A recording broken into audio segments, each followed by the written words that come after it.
मेरी पूरी कहानी प्रतिलिपि पर पढ़े। अज्ञात लड़का भाग 4। व्यान ने उबासी लेकर कहा, हमें सुबह का इंतजार करना होगा।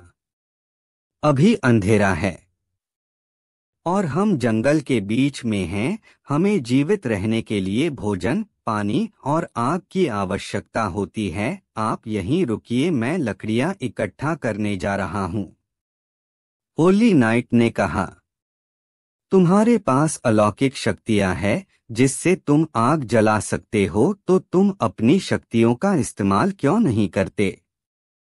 व्यान ने कहा, हाँ, मेरे पास शक्तियां हैं, लेकिन आग को जलाने के लिए हमें लकड़ियों की आवश्यकता है।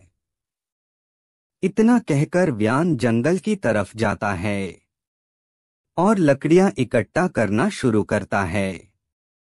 व्यान ने अपने मन में कहा, आज क्या दिन है। मैं स्कूल में अकाउंट्स का सवाल हल कर रहा था, तभी अचानक से मेरी क्लासरूम गायब हो जाती है और मैं आसमान में उड़ रहा था। मैंने सोचा था मुझे उड़ना आ गया है, तो अब मैं फ्री में अमेरिका जा सकता हूँ। फिर मेरे सामने होली नाइट आए और मेरे दिल के अरमान आंसुओं में बह गए।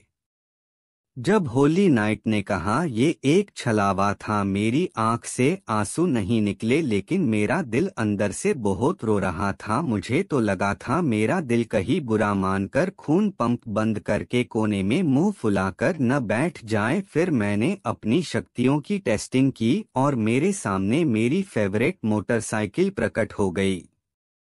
लगता है मेरे दिल को पता था मुझे मेरी फेवरेट मोटरसाइकिल मिलने वाली है, इसलिए मेरा दिल मुंह फुलाकर कोने में नहीं बैठा।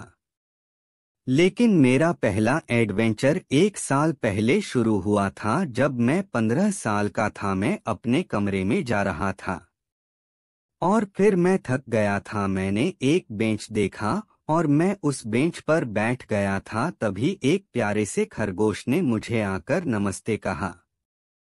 तब से लेकर अब तक मुझे समझ नहीं आ रहा, एक खरगोश ने मुझे नमस्ते कैसे बोला। फिर मैंने अपने मन में कहा, सामने एक खरगोश है, मैं उसी से पूछ लेता हूँ। तब वो खरगोश वहां से भाग गया था। लगता है खरगोश शर्मा गया था।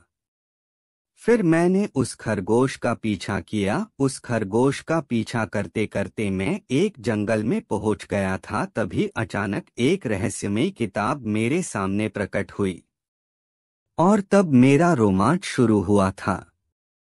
मैंने और अज्ञात किताब ने मिलकर शापित खजाना खोज लिया था और उस समय मैंने अपने खुद को अज्ञात लड़का नाम दिया। मैंने अपने अज्ञात लड़के का नाम इसलिए रखा क्योंकि मैं अपनी असली पहचान छुपाना चाहता था। वह मैंने इतनी सारी लकड़ियां इकट्ठी कर ली, होली नाइट के पास वापस चला जाए। व्यान लकड़ियां इकट्ठा करके होली नाइट के पास वापस आता है। व्यान के हाथों में लकड़ियां देखकर होली नाइट ने कहा, व्यान, तुम तो बहुत सारी लकड़ियां ले आए, चलो अब आग जलाते हैं। व्यान ने लकड़ियां नीचे रखते हुए कहा, अब आग जलाने के लिए 2 पत्थर चाहिए। होली नाइट ने पूछा, आग जलाने के लिए पत्थर क्यों? आग जलाने के लिए तुम अपनी शक्तियों का उपयोग क्यों नहीं करते?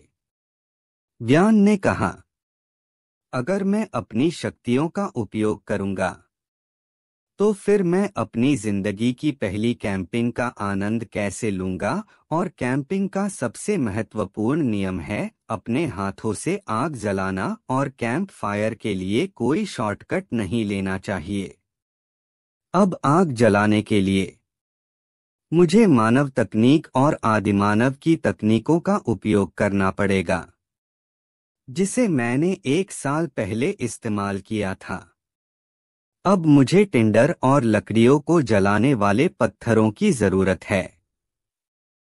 होली नाइट ने कहा, तो तुम पत्थरों से लकड़ी की छड़ों से जलाने वाली और लकड़ी से आग कैसे जलाओगे, और तुमने आदि मानव की तकनीक का इस्तेमाल करके कैसे आग जलाई थी, और कैंप फायर क्या है? क्या व्यान फिर से दो पत्थरों से आग जला पाएगा? जानने के लिए पढ़िए अगला भाग। To be continued. मिलते हैं अगले भाग में।